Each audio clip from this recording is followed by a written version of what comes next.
Nous allons passer à un autre sujet. Vous êtes partis en Europe. C'était bien, on a vu des images. Il y en a qui y vivent, tels que Dorcas. Il y en a qui ont découvert pour une fois. Et vous savez qu'il y a énormément de gens, mais tous les jours, quand on dit ambassade et Kangami, Molongwe, comment on dit là, par Kofi, ça veut dire que tout le monde essaye d'avoir le visa pour partir en Europe. Vous êtes allés et vous êtes revenus. On parle ici d'émigration.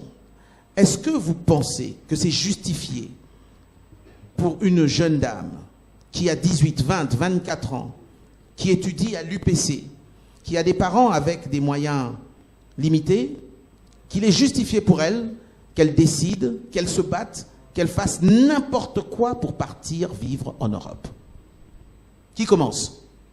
Aussi, et c'est vrai que Déborah dit qu'il y a la discrimination à l'emploi, mais quand on sait ce qu'on vaut et qu'on prouve au monde entier qu'on peut avoir cet emploi et le défendre.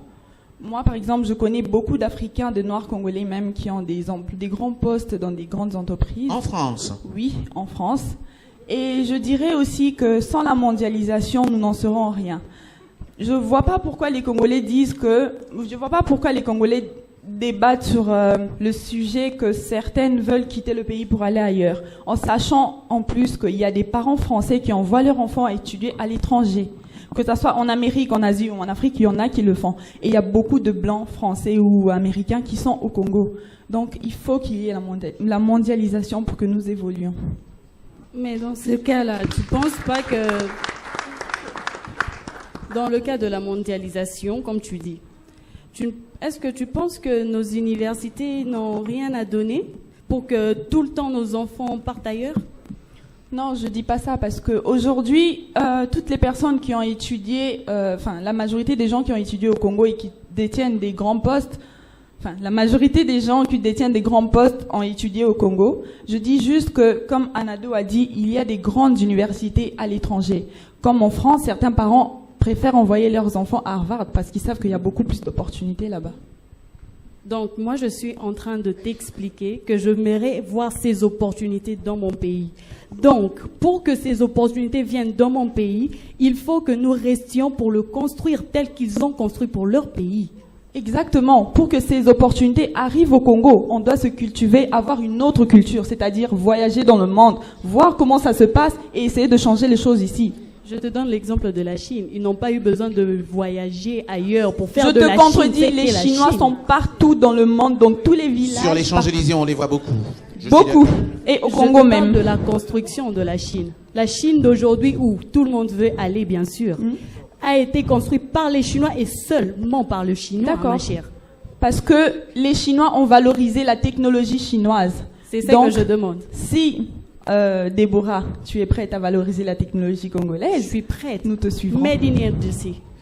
C'est pas seulement de la modernité à Paris. Donc, je veux dire, si faites en RDC devenait une marque, ça serait aussi bien. Comme ça, les touristes qui vont à Paris pour visiter la Tour Eiffel, le musée de Louvre, par exemple, qui date de très très très longtemps. Tu penses pas que tu serais content de voir qu'il y a des touristes qui viennent aussi pour faire du tourisme en RDC, voir tout ce qu'il y a à Paris et dire que c'est juste made in RDC?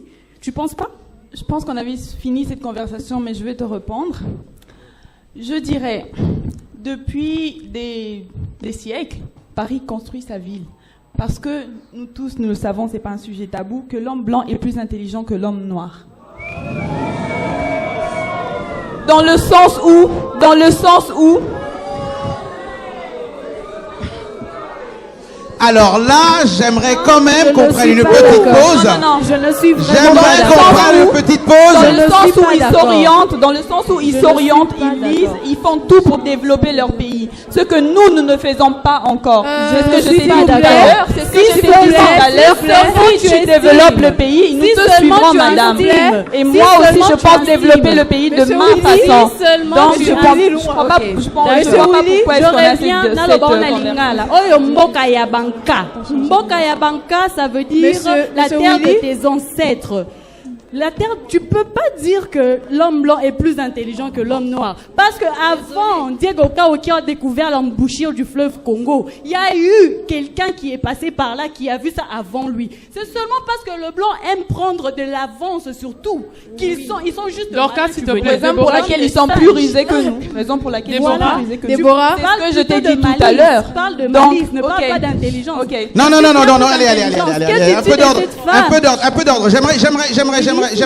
J'aimerais demander que nous prenions tous ensemble. C'était pas prévu dans les discussions aujourd'hui, dans mon script. Mais là, vraiment, j'avoue que vous venez de me donner une opportunité de débat magnifique. Mais ça, nous allons le faire